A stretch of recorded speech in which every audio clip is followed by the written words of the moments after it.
कमरा 410 मौत का दरवाजा भाग 2। रवि वर्मा होटल से तो बचकर निकल आया था, लेकिन उसके मन में अभी भी कई सवाल थे। क्या सच में कमरा 410 में भूत था, या फिर यह सिर्फ उसका भ्रम था? लेकिन अगली ही रात उसे इस सवाल का जवाब मिल गया, एक डरावने और रहस्यमय तरीके से। रवि अपने घर लौट चुका था, लेकिन जैसे ही वह सोने की कोशिश करता था, उसे अजीब अजीब सपने दिखने लगता था। उसे सपने में कमरा 410 दिखता था।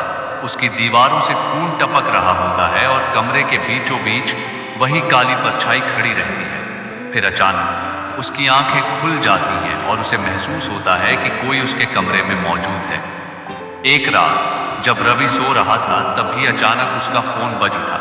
उसने नींद में ही फोन उठाया और पूछा, हेलो। फोन के दूसरी तरफ से वही भयानक फुसफुसाती आवाज आई, तू बचकर नहीं जा सकता, अब बारी तेरी है। रवि हड़बड़ाकर उठ बैठा। उसकी सांसें तेज हो गई थी। उसने फोन स्क्रीन देखी, लेकिन वहां कोई नंबर नहीं था। नंबर प्राइवेट था। फिर उसे एहसास हुआ कि उसका कमरा अजीब तरीके से ठंडा हो गया था। उसने इधर उधर देखा, लेकिन कुछ नहीं था। तभी अचानक आईने में उसे वही काली परछाई दिखाई दी। इससे पहले कि वह कुछ समझ पाता, उसकी अलमारी का दरवाजा खुद ब खुद खुल गया और अंदर से किसी के सिसकने की आवाजें आने लगी। रवि के पास अब कोई और रास्ता नहीं था। उसने ठान लिया कि उसे कमरा 410 की सच्चाई का पता लगाना ही होगा। वह दोबारा होटल रेजेंसी ग्रैंड पहुंचा। इस बार वह मैनेजर के साथ नहीं, बल्कि होटल के पुराने वॉचमैन रामलाल से मिला, जिसने उसे एक चौंकाने वाली सच्चाई बताई।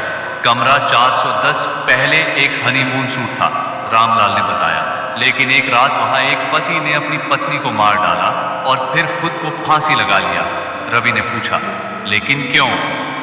रामलाल की आंखों में डर था। उसने धीमी आवाज में कहा, उस आदमी की पत्नी का किसी और से अफेयर था।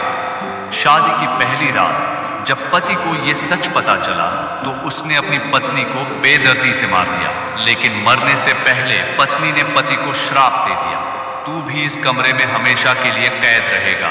और फिर वही हुआ। जो भी इस कमरे में ठहरता है, उस पर उसी आत्मा का साया पड़ जाता है। रवि के रोंगटे खड़े हो गए। क्या कमरा 410 में वो आदमी अब भी फंसा हुआ था?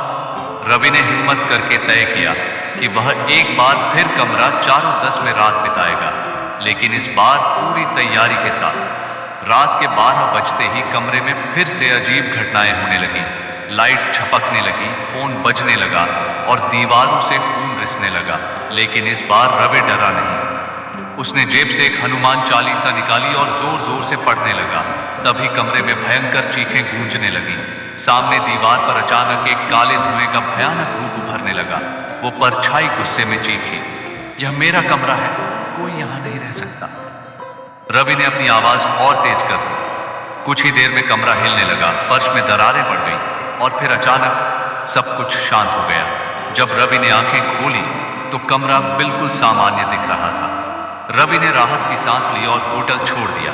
लेकिन जब वो होटल से बाहर जा रहा था, तो रिसेप्शन पर खड़े एक नए मेहमान ने पूछा, क्या मैं कमरा 410 बुक कर सकता हूं? मैनेजर ने सिर झुका लिया और चुपचाप चाबी दे दी। रवि के चेहरे पर हल्की मुस्कान आई। क्या सच में वह आत्मा चली गई थी, या फिर कोई और इस कमरे का नया शिकार बनने वाला था?